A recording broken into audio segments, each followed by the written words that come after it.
ہمارے اور آپ کے بزرگ یاد آ گئے، ہم سب کے دادا پیر۔ دیکھو میرے پیر و مرشد ہیں حضرت سیدی مرشدی مولائی قطب الاقطاب حضرت اقدس حضرت مولانا زکریا صاحب نور اللہ مرقدہ، یہ میرے پیر و مرشد ہیں۔ ان کے پیر و مرشد ہیں شیخ المشائخ صاحب بذل المجہود، استاد العلماء، محقق جلیل، محدث عظیم حضرت اقدس حضرت مولانا خلیل احمد صاحب امبیٹوی رحمۃ اللہ علیہ، ان کے پیر ہیں۔ اور پھر ان کے پیر ہیں حضرت مولانا خلیل احمد صاحب سہارنپوری نور اللہ مرقدہ وبرد مزجہ نے تو اپنا سارا سبق سیکھا ہے، سارا سبق حاصل کیا فقیہ ربانی، فقیہ امت حضرت اقدس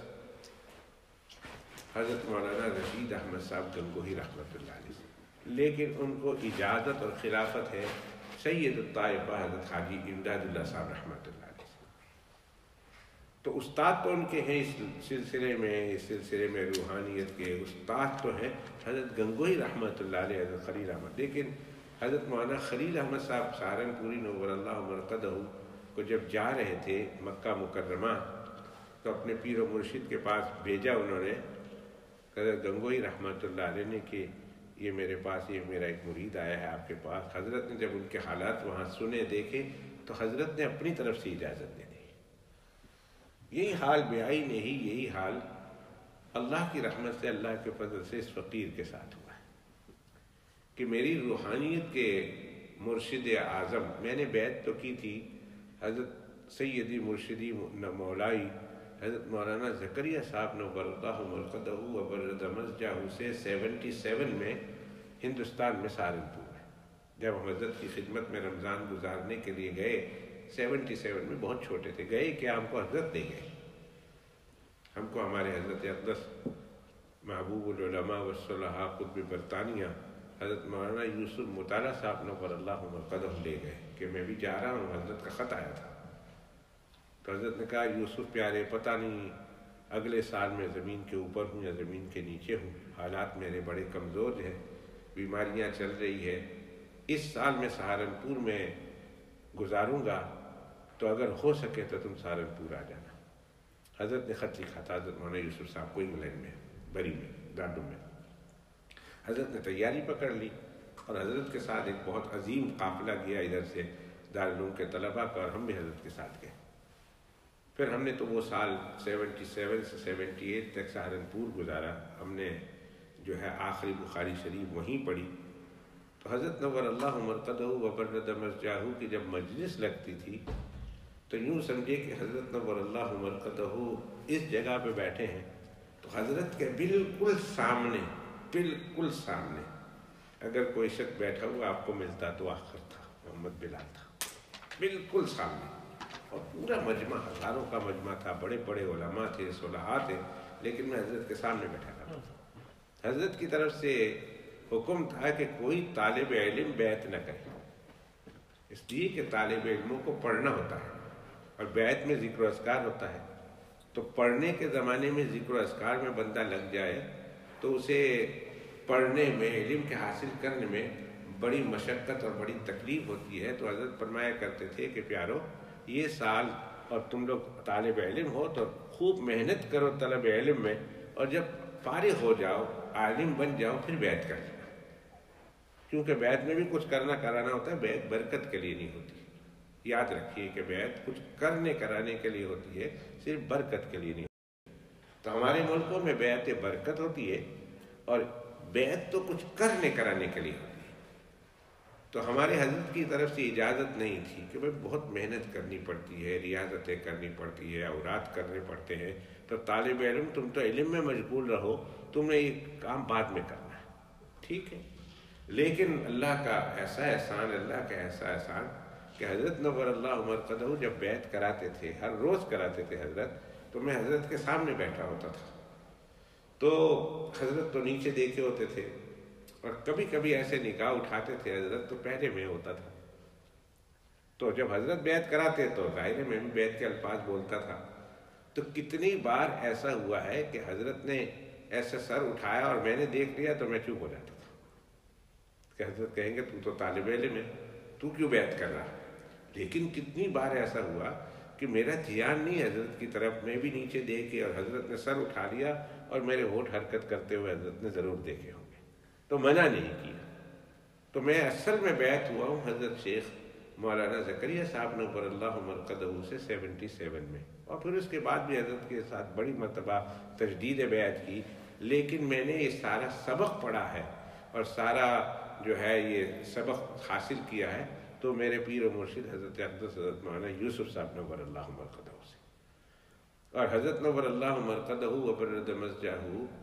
مدینہ منورہ میں تھے، تو میں حضرت سے خط و کتابت کرتا تھا، لکھتا تھا، اپنے احوال بیان کرتا تھا۔ تو ایک دفعہ میں نے خط ایسا کچھ لکھا، مجھے یاد ہے وہ اس کا مضمون کیا تھا، اور ایک خواب میں نے دیکھا تھا۔ اس وقت میری عمر تقریباً 19 سال کے قریب تھی، میں نے خواب دیکھا تھا اور بڑا عجیب و غریب خواب دیکھا تھا۔ وہ خواب میں نے آج تک کسی کو بتایا نہیں ہے، اب تک نہیں بتایا، وہ خواب کسی کو بھی نہیں بتایا۔ بڑا عجیب و غریب خواب دیکھا تھا، بڑا عجیب و غریب۔ وہ میں نے اپنے حضرت نور اللہ مرقدہ کو روتے ہوئے وہ خواب لکھا کہ حضرت میں نے یہ خواب دیکھا ہے، اللہ تعالیٰ اس خواب کی تعبیر کو پورا فرما دے، آپ آمین بول دو۔ اللہ تعالیٰ اس خواب کی تعبیر کو میرے حق میں بھی پورا فرما دے، اللہ تعالیٰ اس خواب کی تعبیر کو آپ کے حق میں بھی پورا فرما دے، اور اللہ سبحانہ و تعالیٰ میرے جتنے مقتدی ہیں، جتنے میرے دوست ہیں، احباب ہیں، مجھ سے محبت کرنے والے ہیں، مرد ہیں، عورت ہیں، اللہ ان سب کے حق میں اس خواب کو قبول فرمائے۔ امید ہے اللہ کی ذات سے، اللہ کی ذات سے امید ہے۔ اور اس وقت تک میں بری میں آ چکا تھا اور بری میں امام تھا، اور یہ خواب میں نے مسجد خضرا میں اپنے کمرے میں اپنے بیڈ پر سوتے ہوئے میں نے خواب دیکھا تھا۔ مجھے آج بھی وہ منظر ایسا میری آنکھوں کے سامنے ہے جیسے میں ابھی اٹھ کے آ رہا ہوں اور آپ کو وہ خواب میرے ذہن میں ہے اور بتا سکتا ہوں۔ اس طرح میری عمر کیا تھی، بس آیا ہی تھا بری میں، اور آتے ہی میں نے وہ خواب دیکھا تھا۔ تو بس اللہ ان خواب نہیں بیان کرتا، میں آج تک کسی کو نہیں بیان کیا ماں سوائے میرے حضرت کو، جو میں نے خط میں لکھا تھا، اور اس کی تفسیر میں نے بہت سارے خواب آپ لوگوں کو بیان کیے ہیں، بڑے اعلیٰ سے اعلیٰ قسم کے خواب بیان کیے، مگر یہ خواب آج تک بیان نہیں کیا اور نہ آئندہ بیان کرنے کا کوئی پروگرام ہے۔ بس اس وقت کا انتظار ہے کہ جب اللہ اس خواب کی تعبیر میرے حق میں اور آپ کے حق میں پوری فرمائے، میرے جانے والے دوستوں کے حق میں پوری فرمائے، اللہ میرے جانے والے رشتہ داروں کے حق میں پوری فرمائے، اللہ میرے ماں باپ کے حق میں، میرے نانا نانی دادا دادی، اللہ اس مسجد کے جتنے نمازی ہیں، نمازیوں کے جو رشتہ دار ہیں، میرے اساتذہ ہیں، میرے مشائخ ہیں، میرے چاہنے والے ہیں، اللہ ان سب کے حق میں اس خواب کو پورا کر دے۔ یہ دعا آپ نے کرنی ہے انشاءاللہ ثم انشاءاللہ۔ انشاءاللہ اگر یہ خواب پورا ہو گیا تو اللہ کی ذات سے امید رکھتا ہوں کہ انشاءاللہ ہماری مغفرت کا سامان ہو جائے گا انشاءاللہ۔ کل قیامت کے دن اللہ کی پاک بارگاہ سے ہماری مغفرت ہو جائے گی۔ اس خواب کا صرف ایک حصہ بیان کر دوں کہ میں نے اس خواب میں اللہ جل مجدہ کی زیارت کی تھی،